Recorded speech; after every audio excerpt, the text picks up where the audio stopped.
d'un vieil homme qui est pratiquement à 70 ans, qui a été lésé sur un terrain qu'il a acquis depuis 1984, alors que sur le même terrain, il travaillait avec quelqu'un depuis 1978.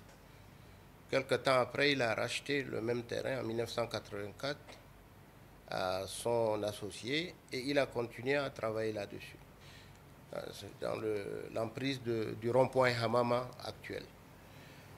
Et donc, plus tard, un autre, du moins deux hommes associés sont venus revendiquer le terrain.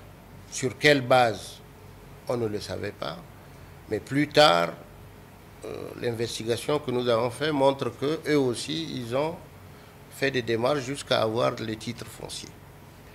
Le propriétaire du terrain a un acte de vente.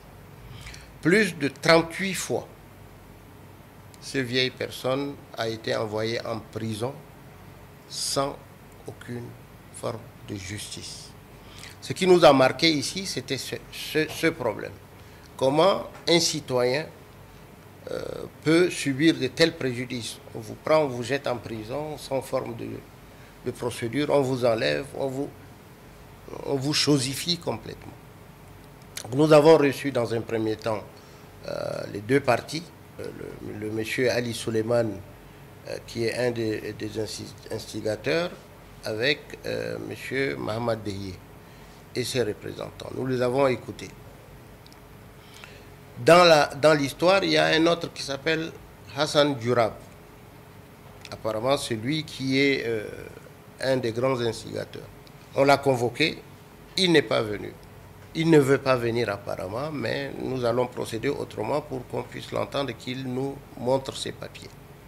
Pourquoi nous avons fait toutes ces démarches? D'abord, par éthique. Nous sommes quand même le MATU, le ministère de l'Aménagement du Territoire, de l'Urbanisme et Habitat. Et c'est dans nos prérogatives de faire éclore la vérité. Et la vérité, aujourd'hui, est en train, petit à petit, la lumière va être faite. Deux, il y a un aspect quand même social très important.